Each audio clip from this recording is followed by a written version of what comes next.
All right, guys, we're back in Elevator Paso. Today we're going to have an interesting story. An interesting story because it's one of those that we should all be very aware of what is going on. And it's one of those stories that I believe we could all at some point or another relate to. We all have somebody that has gone through a situation like this.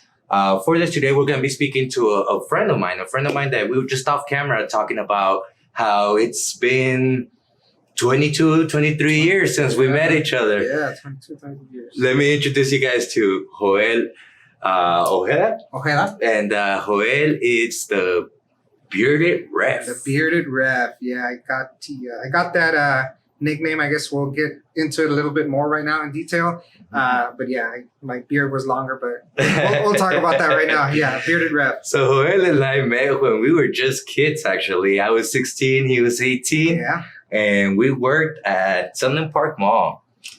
Wow. Back in the day. Back in the day. I think the mall opened in like 95, I think. Yeah. So it was just a couple of years old when we started working there. We were high school kids, man. Yeah, exactly. Yeah. Exactly. Joel used to work at Jeans West. And but when we met, I worked at Radio Shack around the corner from it. Yeah. So it was good. I later worked at Structure.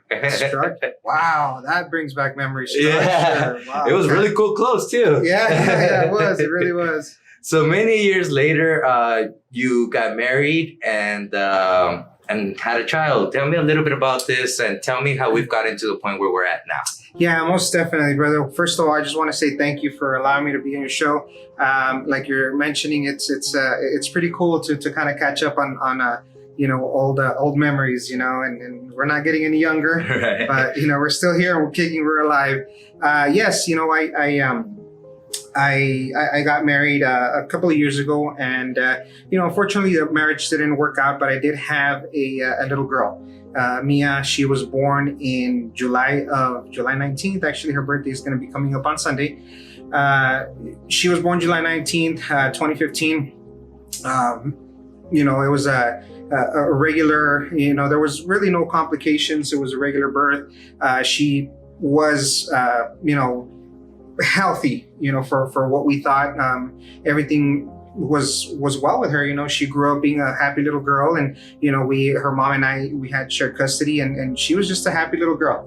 She was running around. She was causing trouble in a daycare, just like any child. And in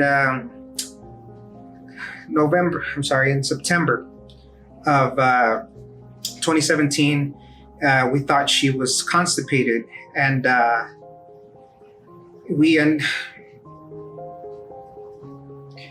up taking her to the ER, and we got the worst news that any parent can get, and that is your child has cancer.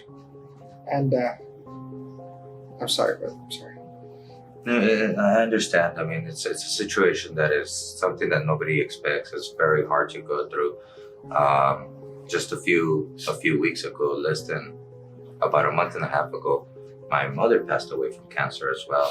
So it is something that I believe affects all of us, and this is exactly why we all need to be so aware of this. Yeah, it's something that we all need to be aware of. And I'm sorry about your loss too, and you know how difficult that can be. She was my only daughter, and unfortunately, she passed in July of 2018. So it was 2 years ago. It was 2 weeks right before her third birthday that she passed, and her anniversary just passed last Sunday. Her birthday's coming up this Sunday, so it's been some difficult times that I've had to go through, and her mom as well, and yeah. Yeah, quite frankly, I really can't even begin to imagine the pain of that. I have a daughter, and losing my mother was a certain degree of pain, and it left me a bit disoriented, to be honest. The thought of losing my daughter would probably leave me lost. So I admire your strength, and I admire the fact that from something so negative and hurtful, you're now making an effort to bring something good out of it. Yeah, her mom actually had started a foundation. We kind of started it together, so helping kids and sponsoring kids around the area with cancer. And I just recently launched a YouTube channel called The Gold Corner, and it's to just bring awareness of childhood cancer, to be able to talk to people about our heroes, to be able to talk to just everything, our story of what we've gone through, what these children have gone through. So that's what we were doing here, brother. And so Ojeda is actually an MMA ref in several states, and this is where the Gold Corner comes from, right? Correct. Tell us about the name. So when you're in a fight, as you can tell, I'm sorry, brother. When you're reffing, when you're judging, usually there's a blue corner and a red corner. And that is how you identify the fighters. That's how you say the winners in the blue corner, the winners in the red corner. And I decided to do the gold corner because that is, these children that are fighting, they're fighters. So this is their corner. This is where they're being cornered, where they're being coached, where the parents are there with them, and so that's why I decided to call it the gold corner. Yeah. And once again, I believe this is a very admirable of you. It takes so much courage to be able to get out there and turn it into something positive. You've had some parents reach out to you wanting to give their story. Tell me about this. Yeah, so as soon as I released the first video, which is just the introduction, I did have parents reach out to me and say, hey, I want to tell my daughter's story, my son's story of what they've gone through, what they're currently going through, what they're battling. So it's actually, it's going to be helpful for a lot of people to know what these kids are about. It's like I tell people, a lot of people think that childhood cancer is just a St. Jude's commercial, a bald-headed little kid walking, and it's not. It's not. It's real life. It's something that we have gone through, unfortunately, and so these parents want to tell their story about their child. This story is these stories of these warriors that are just fighting, man. Because once you've been on an oncology floor and once you've seen these kids, it'll change your life forever. I can guarantee you that, brother. Yeah, I have no doubt. And I think it's very important, the work that you're doing, because there is so much lack of support for the families that are going through this. And it's so important that you could relate to them by firsthand, by firsthand experience. That is one of the things that is key to the healing process. This isn't something easy to go through, and we all need somebody there for us. So once again, I encourage you to continue. This isn't going to be hard, and reliving that your daughter's story, I'm sure is going to be difficult. But do keep in mind that this is going to be something that's going to be affecting a lot more people, and her story is now serving a greater cause. It is, and it's something, like you said, even talking about it, when I talk to different parents about it, it's reliving everything. It's reliving those memories. I do have a book that's coming out at the end of the year. That's her story. And even writing that, it took me a while, because I would write, relive it, and it would just be devastating for a couple of days. I would try and pick up right where I left off, and again, it'd be the same thing. But I think that's part of the healing process. I used to not like to talk about it, but now it helps me to talk about her story. Now it helps me to talk, and people ask me, what is it that you went through? And now, I can say, this is what we went through. This is what we've gone through. This is how difficult it is. This is something that it's good for me. But like you said, reliving everything, it's difficult, but I do like to talk about it, because these children need to be talked about. These kids, man, they're amazing. They're resilient. And it's when you see these kids playing around the hallways of these hospitals, like if nothing's going on, you're like, wow, that is strength. That is what a child should be, just a happy little kid. And a lot of these kids, my daughter Mia would be playing with these kids, and the next morning would be like, where's this little kid? Where's this little boy? Where's this little girl? And with tears in their eyes, the nurses would say, well, they passed last night. They passed this morning. And, I've gotten messages from parents saying, just 2 nights ago, my son was playing with Mia, and how is it that she's gone? And it's something that it happens. We do not choose this life. You're a parent, and you could see, you would do anything for your child. When your child has a cold, when your child falls and cuts himself, just even a little cut and scrape, how difficult that is. And having to go through everything that one of these kids goes through, it's just, it's difficult.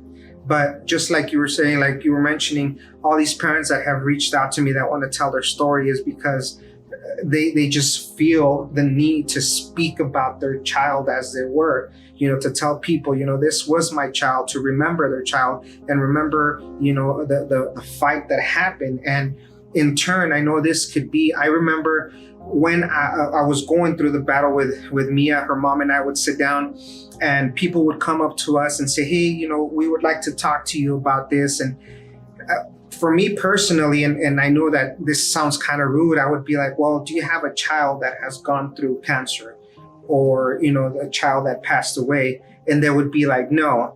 And at that time, it was difficult for me to sit down and talk to them. But if I had a parent come in and say, you know what, I lost my daughter or my son to cancer, I would be like, please sit down, talk to me, let me know what to expect, let me know how I can go about this. So now we are those parents that are sitting down, talking to these other parents and telling them, look, this is what we've gone through, and this is what we can help you out with. So for those parents going through it, what do you have to say to them? What would you like them to know? And you know what? This is an advice that was given to me when Mia was first diagnosed. And I hated this advice.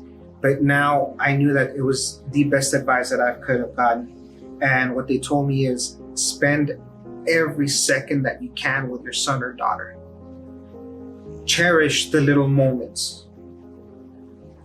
And when they first told me that, I was in denial. I said, you're pretty much telling me to spend these last moments because they're going to pass away. But it was a hard 10 months after diagnosis, and just being able to spend every second with my child was the best, thing. So my advice for these parents that are going through it is just spend as much time as you can with your child. Be there for them, be there with them, because we don't know what this world might bring tomorrow and what might happen. So just spend as much time as you can with them, because those are going to be memories that are going to last forever. Whether God decides to take your child or not, those are going to be memories for a lifetime. In regards to where you want this to be headed, are you planning on taking it to a bigger platform? And where can people get a hold of you? Well, I will go ahead and give you the Facebook page and the YouTube page. But yes, you can go to YouTube and go to the Gold Corner, or even on Facebook if you look for the Bearded Ref. I just want to bring awareness. I want to bring awareness to people because, again, before I became a parent, I had no clue what childhood cancer was. And even after Mia was diagnosed, I had no clue what it was. I just want to be able to bring awareness and just be able to hit as many people as I can, take it as far as we can, join hands with these other bereaved parents that are going through the same thing, and be able to just spread awareness and let people know our stories of what we've gone through. That was my first my focus on this. People would tell me, you should start a YouTube channel, you should start a blog, and I didn't want to at first. But then just seeing all these parents and everything that we've gone through, I think it's necessary. I think we owe that to our children, for us to talk to people about them, for us to talk about this. So that is my goal. Luckily, it's the YouTube page has been blowing up, and I've been receiving a lot of messages, which is good because I like to interact with these parents So I just want to take it as far as I can in spreading awareness for our children. Well, once again, my deepest condolences. Because I can't even begin to imagine what the hurt is like. I went through something with my mother, and I could only imagine how much greater it is to lose a child. I do believe that what you're doing has a higher purpose, and I believe it's admirable, and I encourage you to continue with that. And the name in itself allows you to be in a bit of a neutral place now, where you have the kid fighting and the parents coaching, and you could be there and kind of be there mitigating this situation. This is an experience that you've had in real fights. Correct. So now bringing it onto an emotional platform, I believe that it's something that requires courage. And that, again, it's admirable that you do this, and I encourage you to continue. Well, thank you. I appreciate that. And that's one thing that, like you're mentioning throughout the years that I've been reffing, I see these fighters, and I see when they are getting coached in the corner right before they come out and fight. And then I was able to see that with parents coaching their kids right before they would go in for a scan, right before they would go in for a surgery. They would be there, just go out, give it your best. Come on, you got this, you can do good. So that is how I wanted to interact both worlds, because we were coaching our children. Our children were the fighters. So instead of the red corner and the blue corner, we have the gold corner, gold for childhood cancer. And like I did mention in my video, I've had the blessing of reffing, for big organizations and big fighters, but I'm yet to see ref or even on TV to see a bigger fighter than a child that's fighting cancer. That those are the real heroes right there. Yeah, without a doubt, I completely agree. One thing is for certain, I am by your side. I am by your side. As the seasons change and change, one thing is for certain, I am by your side. Don't you ever change. Don't you ever change.